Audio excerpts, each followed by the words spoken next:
Perang di Ukraina telah membuktikan sekali lagi bahwa banyak sistem pertahanan udara tidak berdaya melawan peluru artileri karena hal ini banyak kota yang terus-menerus menderita akibat penembakan yang menyebabkan kehancuran infrastruktur tertentu dan korban sipil. Saat ini hanya ada satu sistem di dunia yang mampu melakukan pertahanan terhadap hal ini dan khususnya sistem inilah yang akan kita bahas dalam video hari ini. Ketika Hizbullah yang berbasis di Lebanon pertama kali menyerang pusat populasi Israel di utara pada tahun 1990-an. Industri pertahanan negara ini mempelopori gagasan untuk pertahanan jangka pendeknya sendiri. Sistem anti-rudal pada tahun 2004, Jenderal Daniel Gold sebagai Kepala Biro Penelitian dan Pengembangan IDF berhasil meyakinkan para politisi penting untuk mendukung proyek tersebut dan konsep kubah besi akhirnya diterapkan setelah Perang Lebanon Kedua yang terjadi pada tahun 2006. Di mana Hizbullah menembakkan sekitar 4.000 roket yang jatuh di Israel Utara, merusak antara lain Haifa kota terbesar ketiga di negara itu dan pada saat yang sama antara tahun 2000 dan 2008 Hamas menembakkan 4.000 roket dan 4.000 peluru artileri yang membahayakan lebih dari 1 juta warga Israel yang tinggal di wilayah selatan. 2007 merupakan tahun yang sangat penting bagi proyek kubah besi karena pada tahun inilah Menteri Pertahanan Amir Peretz memilihnya sebagai pertahanan utama Israel terhadap ancaman rudal jarak pendek. Pengembangan sistem senilai 210 juta dolar ini dipimpin oleh perusahaan domestik, Rafael Advanced Defense System, yang bekerja sama dengan IDF. Tujuan utama kubah besi adalah untuk melawan rudal jarak pendek dan peluru artileri 155 mm dengan jangkauan hingga 70 km dan ketinggian operasi hingga 32.800 kaki karena mekanismenya yang efektif baik siang hari atau malam hari.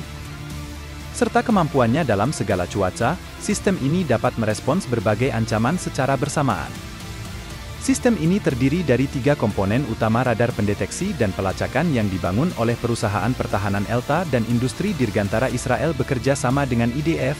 Pusat kendali yang disebut Manajemen Pertempuran dan Pengendalian Senjata BMC dibuat oleh Rafael dan pengembangan perangkat lunak dan sistem peluncur roket yang dibuat untuk mencerminkan proyektil pencegat yang dilengkapi dengan sensor elektrooptik dan stabilisator untuk membantu manuver rudal, baterai standar untuk kubah besi adalah 3 hingga 4 peluncur yang masing-masing mampu menembakkan hingga 20 rudal. Sistem radar LM-2084 bertanggung jawab untuk mendeteksi peluncuran rudal serta pelacakan rinci lintasannya setelah menerima data tentang proyektil. Tentara Israel menentukan apakah target berpose ancaman terhadap suatu area atau objek tertentu dan kemudian memutuskan apakah akan meluncurkan rudal pencegat atau tidak untuk menghancurkan rudal musuh sebelum mencapai zona dampak yang diprediksi. Perbedaan utama antara kubah besi dan sistem pertahanan udara standar yang diadopsi oleh negara lain adalah bahwa yang terakhir sering kali terdiri dari unit radar, unit kendali rudal, dan beberapa peluncur yang terletak relatif berdekatan satu sama lain. Kubah besi pada gilirannya memiliki penempatan yang sangat berbeda dengan kata lain setiap peluncur dalam sistem yang berisi 20 rudal Tamir dapat ditempatkan secara independen dari lainnya dan dikendalikan dari jarak jauh menggunakan koneksi nirkabel yang aman menurut Rafael. Salah satu baterai pertahanan udara Israel mampu melindungi wilayah perkotaan seluas sekitar 150 km persegi. Pendanaan awal untuk kubah besi disediakan oleh Israel yang memungkinkan penerapan 2 sistem pertama di kemudian hari. Kemudian Amerika Serikat terlibat dalam pembiayaan sistem pertahanan udara tambahan serta pembiayaan kembali pasokan rudal pencegat, dan menginvestasikan total lebih dari 1,6 miliar dolar dalam kubah besi. Selain itu, Kongres AS menyetujui alokasi 1 miliar dolar lagi pada tahun 2022 yang diminta oleh otoritas Israel. Kubah besi mulai berfungsi pada tahun 2011 setelah dipasang di pangkalan Angkatan Udara di Israel Selatan.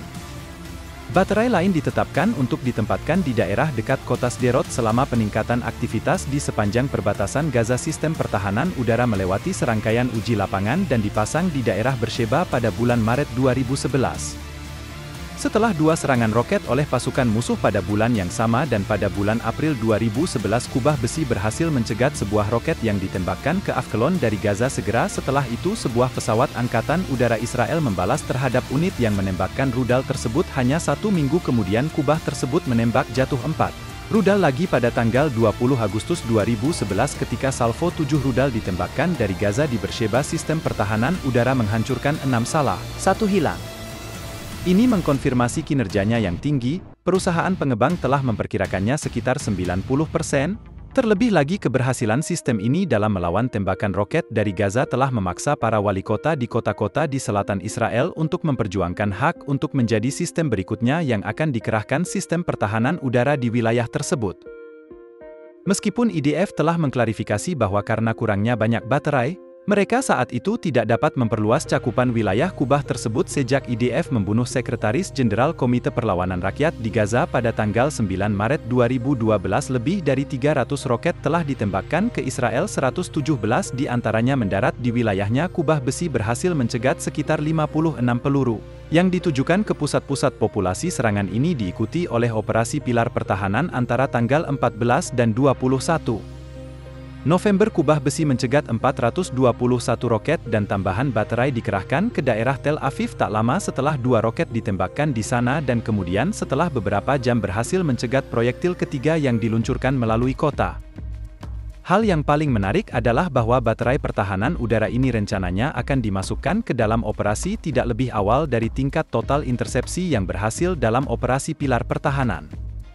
Kubah tersebut secara aktif digunakan selama operasi tepi pelindung pada bulan Juli 2014 melindungi Israel dari roket lain yang ditembakkan dari Gaza ke bagian tengah selatan dan utara negara. Pada saat itu Israel telah mengerahkan 10 sistem pertahanan udara dan jumlah total rudal yang ditembakkan ke negara itu selama 50 hari. Operasi adalah 4.594. Kubah tersebut telah menghancurkan 735 peluru yang menimbulkan ancaman bagi penduduk sipil dan fasilitas infrastrukturnya.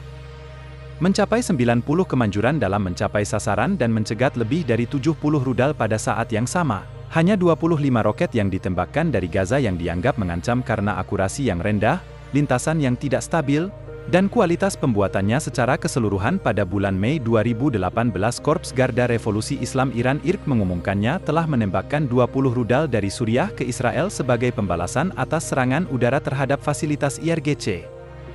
Dari 16 peluru ini bahkan tidak mencapai perbatasan Israel dan Kubah tersebut menangani 4 sisanya beberapa saat kemudian. Pada bulan November 2018 sistem pertahanan udara berhasil mencegat 100 rudal yang diluncurkan dari jalur Gaza pada bulan Januari 2019.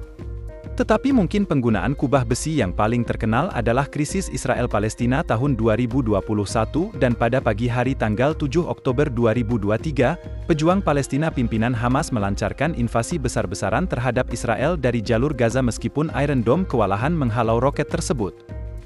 Hamas mengklaim menembakkan 5.000 roket yang diikuti masuknya sejumlah kendaraan ke wilayah Israel.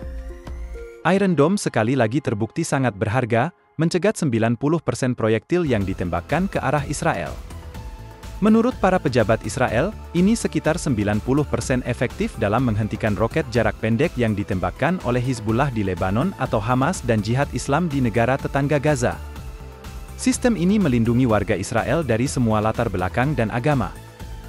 Misalnya, ketika Hamas dan Jihad Islam menembakkan lebih dari 4.300 roket dari Gaza ke Israel pada Mei 2021, lebih dari 1.500 roket menargetkan wilayah padat penduduk, termasuk kota terbesar Israel, Tel Aviv. Iron Dome menembak jatuh lebih dari 90% roket tersebut, sehingga sangat mengurangi jumlah korban tewas. Bahkan dengan Iron Dome, sekitar selusin warga Israel dibunuh. Jumlah tersebut akan jauh lebih tinggi tanpa sistem pertahanan rudal Israel. Selama perang Israel-Hamas saat ini, Iron Dome sekali lagi telah menyelamatkan nyawa orang Israel.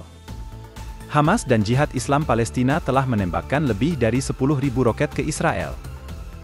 Bagaimana jika Israel tidak memiliki Iron Dome dan 5.000 misil itu mendarat dengan mulus di tanah Israel? Maka dipastikan korban yang akan jauh lebih banyak dibanding misil Israel yang jatuh di tanah Palestina. Tapi nyatanya tidak demikian.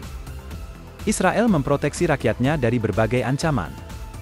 Bagi Israel, Iron Dome adalah terobosan pertahanan yang cukup luar biasa. Iron Dome adalah teknologi karya anak bangsa Israel. Terima kasih telah menonton dan sampai jumpa.